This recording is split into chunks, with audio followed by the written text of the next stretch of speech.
Я нормально не красилась всю неделю, а теперь я решила снять видео, и у меня включился режим самурая. И я сделала какие-то просто бешеные стрелки. Всем привет! Как ваши дела? Как ваш карантин? Сегодняшняя тема разговора будет о том, как полюбить себя. Скажу вам честно, у меня нет ответа на этот вопрос. Я не могу сказать, что я решила это для себя или поняла. Это скорее диалог и мои мысли на этот счет. Мне кажется, многие люди сталкиваются с тем, что они себя не любят. Я хотела поделиться одной главной мыслью, которую я для себя нашла, и которая помогла мне найти какое-то понимание этого вопроса и какой-то ответ для себя. Всегда все на вопрос, как любить себя, говорят: просто любите, говорите себе в зеркало, как вы прекрасны, то все. Это должно быть легко, это должно быть натурально. И мне кажется, почти ни у кого так не происходит. И у меня так не происходило. Я все время пыталась, и это было какое-то насилие, когда ты заставляешь, ты смотришь в зеркало и думаешь: и я красивая, я сегодня хорошо выгляжу, и потом на следующий день ты выглядишь отвратительно, и ты такой: я все равно люблю себя. Также ты, когда делаешь ошибки, ты чувствуешь себя: я должен любить себя. Иногда это переходит в какое-то балование себя, когда ты такой: я же тебя люблю, поэтому я останусь до 5 утра смотреть фильмы. Но суть, конечно же, не в этом. Так вот, та одна фраза, одна мысль, о которой я хочу поговорить, это любить себя, это как будто быть в отношениях с самим собой. Что для вас отношения? Просто представьте какие-то классические отношения с молодым человеком, с друзьями, с партнером, с кем угодно, с родителями. Очень простой пример. Когда ваш друг приходит, и он накосячил, вы с ним не согласны, вы считаете, что он поступил неправильно, но он подавлен, плачет, расстроен, осознает свою ошибку. Какая будет первая ваша реакция? Вы скажете: дерьмо случается, да, ты поступил неправильно, но не расстраивайся, давай отвлечемся, все хорошо. Вы не начнете ненавидеть своего друга за ошибку. Когда люди совершают ошибку, или когда у вашего друга плохой день, он выглядит отвратительно, я не знаю, у всех бывает там акне, плохие волосы, не знаю, все то, за что вы себя корите, также происходит с вашими друзьями. Фигура не такая, не такой рост, еще что-то.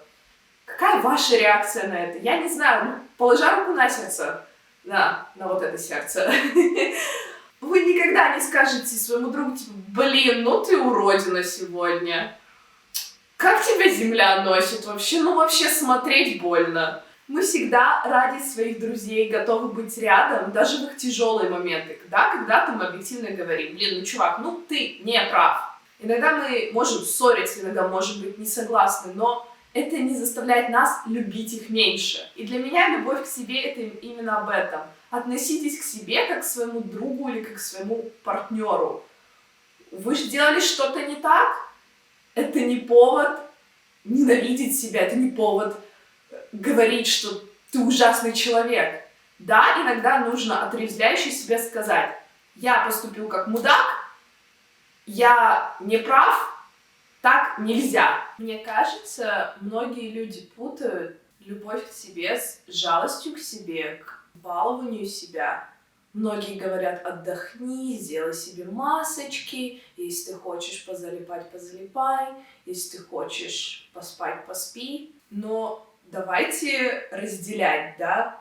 Если вы устали, если у вас истощение, выгорание, конечно, отдохните. Но не всегда нужно именно это. Не всегда нужно позволять себе съесть 10-й кусок торта, зная, что у вас подскочит уровень глюкозы и вам будет плохо. Не всегда вам нужно спать до 5 вечера, потому что потом у вас будет болеть голова.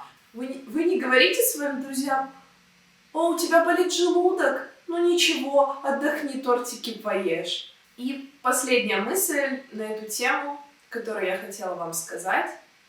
Быть в отношениях с собой нелегко.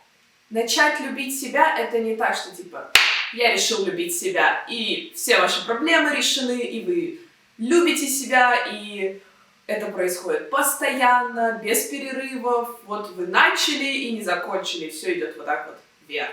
Нет. Быть в любых отношениях — это работа, это умение договариваться, умение искать компромиссы, смотреть, что работает, что не работает. Так же, как вы узнаете о новых людях, вы будете изучать о себе, вы будете смотреть: так, я себя вот здесь поругал, и это вызвало такую реакцию. Нет, я чувствую себя хуже, это не работает. Здесь я позволил себе быть мягким с собой, это работает, я чувствую себя лучше. Научитесь себя слушать, научитесь быть с собой в гармонии и работайте над этим. Я надеюсь, мое видео дало вам пищу для размышлений. Побудьте с этой мыслью, можете отрицать, можете злиться, можете думать: блин, ну какую фигню она говорит, это все не так. Любая реакция на данный момент будет хорошей. Если это видео позволило вас почувствовать какие-то эмоции, задуматься, значит, моя задача здесь выполнена. Я надеюсь, у вас все хорошо, все ваши близкие здоровы, что вы здоровы, и увидимся как можно скорее. Пока!